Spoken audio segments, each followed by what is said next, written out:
오늘 말씀은 봉독에 있을 때에 많이 알던 말씀이죠, 그죠?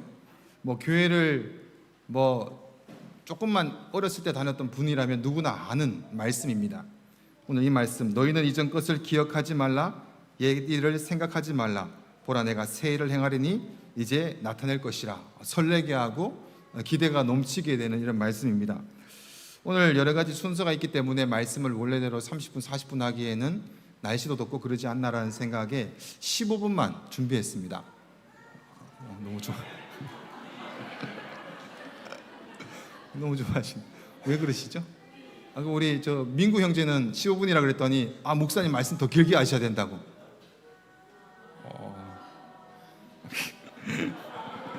이제 정신을 바짝 차려서 보시기 바라고. 오늘 하나님의 이 말씀 다 하시는 말씀인데 문제가 뭐냐 하면 정말 이 본문의 의미가 무엇인가 여기에 대해서 잘 안 봤던 것 같다는 느낌이 많이 들어서 제가 올해 안식 5를 지나면서 하나님의 여러 가지 약속의 말씀을 보면서 우리의 원래의 자리가 어디인가? 우리는 원래 어떻게 해야 되는가? 이 근본적인 문제에 대해서 많이 고민을 했었습니다. 교회의 근본은 무엇인가? 우리의 원래 위치는 무엇인가? 예배자더라고요. 예수님께서 오셔서 예배자로 회복시켜 주셨더라고요. 찬양자로 회복시켜 주셨더라고요. 그 말씀이 오늘 43장 21절의 말씀인데 이 말씀을 묵상하다가 이 말씀이 왜 나왔을까를 뒤에 봤더니 다 아는 말씀이에요. 정말 이 말씀이 그 말씀일까를 봐봤어요. 그래 그 시대적인 배경을 봤어요. 그랬더니 그 시대적인 배경은 결코 좋지 않더라고요.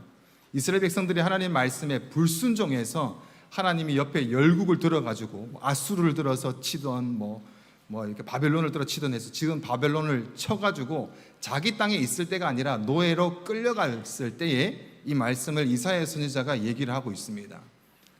고통과 아픔과 미래가 없죠. 소망이 없죠. 종으로 끌려갔는데 내가 있던 땅도 아니라 끌려가가지고 언제 해방되는 것은 생각도 못하고 우리가 계속 평생 이렇게 살아가야 되는구나라는 거 살아가는 연수가 70년이 막 흘러가던 때입니다.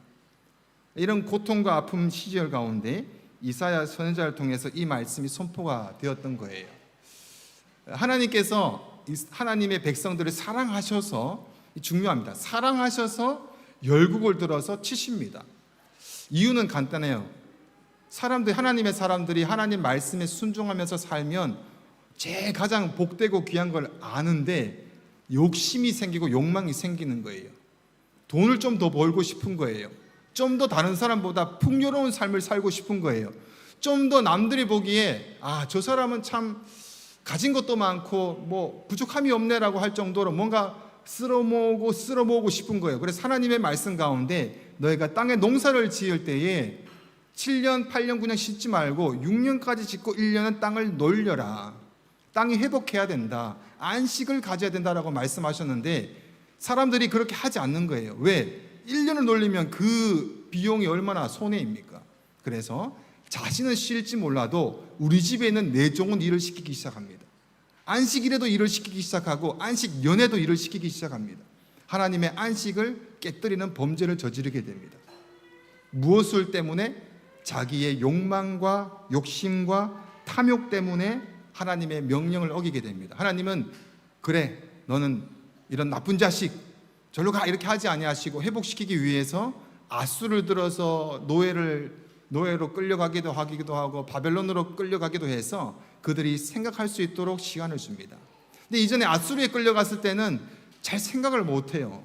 또 계속 범죄를 저지르고 또 그래요. 또 하나님이 바벨론을 들어서 계속 이 일을 반복하십니다. 그런데 이들이 점점 생각하기 시작합니다. 옛날에 너무 좋았는데 예배도 마음대로 못 드리는 거예요. 제사도 마음대로 못 드리는 거예요. 하나님 마음대로 찬양도 못 하는 거예요. 그래서 이런 고통의 시간이 언제 끝날까? 옛날에 너무 좋았는데 라고 옛날을 회상을 하게 됩니다.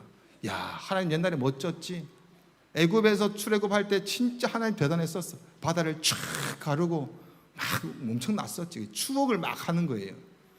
좋은 것 같죠, 그죠? 옛날에 대한 하나님께서 우리와 함께 하셨고 찬양을 마음대로 할 수 있었던 그 추억된 일을 막 추억을 하게 되죠. 그러면서 생각합니다. 하나님의 말씀이 끊어지면 안 되겠구나. 우리는 이렇게 고통받지만 우리 후대는 그렇게 하면 안 되겠다. 그래서 후대에게 말씀을 양육하기 위해서 해당이라는 장소를 만들고 서기관이라는 제도를 만들어서 성경을 가르치기 시작합니다. 힘들고 고된 노동이 끝나고 나서 밤에 모여서 성경을 가르치기 시작합니다. 그러면서 하나하나 회복이 되게 하면서 예레미야 선지자가 알려주는 것으로 옛날에 490년간에 땅을 놀리지 않고 그렇게 열심히 하나님의 말씀을 어기고 욕망대로 일을 해졌겠구나. 와, 우리가 어떡하냐. 그리고 이제 70년에 하나님이 그 490에 놀려야 되는 연도가 70이지 않습니까? 70년 하나님께서 강제로 쉬게 하는 거예요. 배우라고. 1년을 쉬던 70년이 쉬던 땅은 똑같을 거예요. 하지만 하나님은 그것을 철저하게 가르쳐 나가십니다. 70년을 노예로 싹 해가지고 말씀대로 그것을 안식을 회복하기를 원하십니다. 이것을 이제 선지자를 통해서 이제 알기 시작하는 거예요. 그러는 중에 오늘의 이 말씀이 나타난 겁니다. 이사야가 이런 말씀을 쫙 멋지게 이제 하게 되는 거죠. 너희의 14절부터 다 같이 봉독해 볼까요? 시작. 너희의 구속자요 이스라엘의 거룩한 이 여호와가 말하노라. 너희를 위하여 내가 바벨론에 사람을 보내어 모든 갈대아 사람에게 자기들이 연락하던 배를 타고 도망하여 내려가게 하리라. 쉽게 얘기해서 그겁니다. 내가 하나님이 낸데 이제 너희를 해방시킬 거야. 바벨론 군대를 이제 그 도시 도성이 다 치고 나서 없애고 너희를 구원해 낼 거야. 빗장을 부수고 다 부수어서 그들이 통곡하게 만들 거야. 내가 너희를 구원할 거야 라고 얘기하면서 15절부터 18절까지 다 같이 천천히 봉독합니다. 시작. 나는 여호와 너희의 거룩한 이요 이스라엘의 창조자여 너희의 왕이니라. 나 여호와가 이같이 말하노라. 바다 가운데의 길을 큰 물 가운데의 지름길을 내고 병거와 말과 군대의 용사를 이끌어내어 그들이 일시에 엎드려져 일어나지 못하고 소멸하기를 꺼져가는 등불 같게 하였느니라. 너희는 이전 일을 기억하지 말며 옛날 일을 생각하지 말라. 아멘. 그 전에 한번 16절 말씀을 띄워보실까요? 바다 가운데 길을 냈다. 큰 물 가운데 지름길을 내다. 17절에 보시면 병거와 말과 군대의 용사를 이끌어내어서 그들을 한 번에 일시에 엎드러져 일어나지 못하게 다 전멸을 시켰다. 무슨 사건인지 기억이 이제 슬슬 나죠, 그죠? 애굽에서 종살이하던 이스라엘 백성들을 하나님께서 인도하여 내어서 하나님이 기적을 일으켜서 구원해 내십니다. 애굽이 항복했죠. 너희 가라. 너 괴로워서 못 견디겠다. 가라라고 했다가 안 되겠다 하고 해서 군대를 이끌고 다시 추적해 옵니다. 하나님이 홍해 바다를 가르시고 길을 내서 지름길을 내십니다. 뒤에 따라오던 애굽의 군사와 병거와 말들이 다가오다가 그 뒤따라오다가 다시 그 물이 합쳐져서 홍해 바다에 단번에 일시에 엎드러져 소멸시켜 버립니다. 이건 뭐냐면 애굽 출애굽을 얘기합니다. 그런데 그래, 출애굽에 대한 사건을 하나님께서 말씀하시는구나라고 하는데 이거를 18절에 어떻게 얘기하냐면요, 너희는 이전 일을 기억하지 말며 옛날 일을 생각하지 말라 그래요. 그들에겐 굉장한 자부심이 있었어요. 출애굽했던 그 하나님, 와, 바다를 가르고 참 엄청났지 그 하나님. 근데 18절에 그런 일을 이제 생각하지 말라, 기억하지 말라 이렇게 말씀하십니다. 왜일까요? 그들이 자부심을 느꼈으며 자손들에게 이 얘기할 때마다 막 전율이 흘렀을 텐데 이 얘기를 더 이상 생각하지 말고 기억하지 말라라고 말씀하시면서 19절에 이렇게 말씀하십니다. 다 같이 시작. 보라, 내가 새 일을 행하리니 이제 나타낼 것이라. 너희가 그것을 알지 못하겠느냐? 반드시 내가 광야의 길을 사막의 강을 내리니. 아멘. 옛날에는 바다의 길을 내고 그 물에, 큰 물에다가 지름길을 냈던 그 하나님이 이제 그 생각하지 마. 내가 이제 새 일을 행할 거야. 네가 그걸 정말 모르겠어. 내가 반드시 광야의 길을 사막의 강을 낸다 그럽니다. 이제 바뀌었죠, 그죠? 옛날 그걸 생각하지 마. 내가 새 일을 행할 거야. 이제 내가 나타낼 거야. 반드시 나타낼 거야. 그럼 옛날 일을 정말 생각하지 말란 얘기가 아니라 그 생각하지 못할 정도로 내가 새 일을 행할 거야. 반드시 내가 새 일을 행할 거야. 옛날 자꾸 추억할 필요가 없어. 앞으로 기대를 가져. 내가 너에게 더 크고 놀라운 이제 광야의 길을 내고 사막의 강을 낼 거야. 이렇게 말씀하시는 거예요. 멋지지 않습니까? 하나님은 과거에 우리가 찬란했던 일을 바라보기를 원하지 아니하시고 앞으로가 더 새로울 거야. 앞으로가 더 대단할 거야 라고 말씀하세요. 이 사건이 결국 어떻게 되나 하면 마지막에 예수 그리스도의 구원으로 전 세계를 구원하는 일로 이 구원의 일이 시작이 됩니다. 우리가 믿음의 사람으로 지금 살아갈 때 옛날에 좋았던 일, 제가 교회 7년 전에 부임하고 나서 제일 많이 들었던 얘기 중에서, 제가 옛날에 교회에 있었으니까, 목사님 옛날에 우리가 200명이 되었을 때 찬양의 밤 막 이렇게 하고 막 200명 밥을 막 집사님들 해대고 막 야, 그때 정말 재밌었죠. 지금 한국에 제가 방문해도 계속 그 얘기를 해요. 그 얘기가 나쁘다는 게 아니라 우리가 그것보다 더 크고 놀라운 새 일을 행하실 그 하나님의 속성이 있다는 겁니다. 하나님의 속성은 우리에게 날마다 옛날에 그 길로 돌아가기 위해서가 아니라 날마다 더 크고 더 놀랍고 새로운 일을 우리에게 쫙 펼쳐 놓으셨어요. 그래서 하나하나 그때그때마다 다르고 그때그때마다 새로워야 되는데, 우리는 옛날 일을 가지고 만약에 계속해서 그쪽으로 가려고 노력해서는 안 된다는 거예요. 안 된다는 거예요. 우리 교회가 42년 동안 이 자리까지 왔을 때 굉장히 큰 감사와 기쁨의 날들을 지났을 줄 압니다. 하지만 우리가 분명히 이 시간 가져야 되는 그 마음은, 주의 마음은 바로 우리가 하나님을 바라보면서 옛날 일을 생각하지 말고 더 크고 더 놀라운 새 일을 행하실 그 하나님을 기대를 해야 된다는 것입니다. 그럼 우리가 앞으로 바라보면서 자꾸 옛날 일을 반복해서는 안 돼요. 새로워져야 돼요. 새로워져야 돼요. 매주가 새로워져야 되고 매일의 삶이 새로워져야 됩니다. 삶의 패턴을 바꾸셔서 주 오시는 날까지 계속 하나님에 대한 마음으로, 하나님에 대한 계획으로 계속 계획서를 바꾸고 가십시오. 새롭게 써내려 가시기를 축복합니다. 제가 어제 이 얘기 하고 마칠게요. 12분 지났습니다. 3분 남았어요. 어제 여름 축제를 했어요. 여름 독일교회와 몽골교회, 난민교회, 이민교회, 난민교회 나눴더라고요. 세 교회가 막 하면서 할머니들이 막 옛날 노래, 막 추억의 노래, 베를린 노래를 막 하면서 막 신났어요. 할머니들이 막 쿵짝쿵짝쿵짝. 독일 그 축제 알지 않습니까? 쿵짝쿵짝쿵짝. 너무 신나고 좋았어요. 근데 제가 옆에 이제 우리 김영환 집사님하고 이제 음량 쪽에 앉아 있다가 유한 집사님 그 얘기했어요. 젊은 사람이 없다. 젊은 사람은 내가 봐도 이건 너무 올드하다.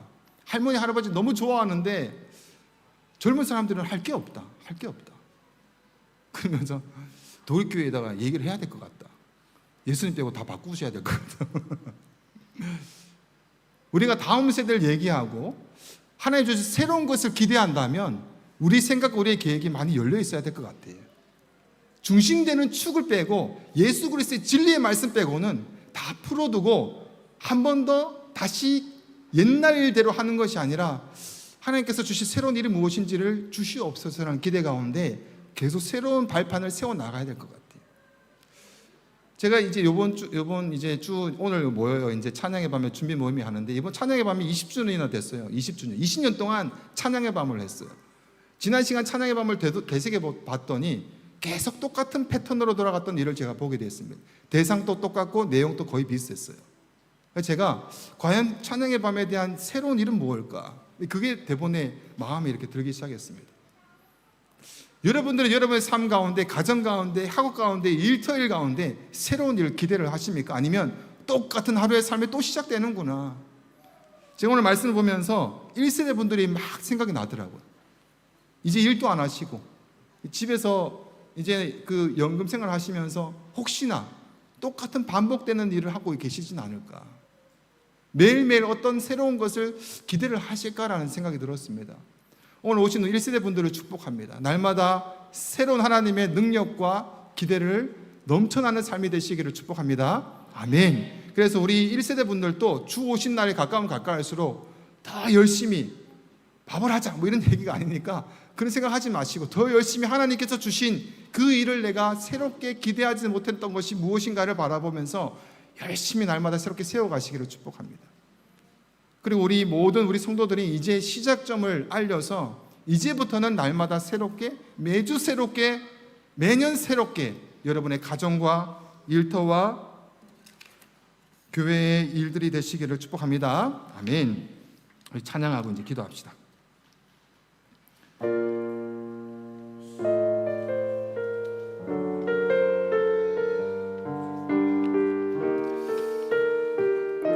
두 줄의 말씀을 제가 읽을게요.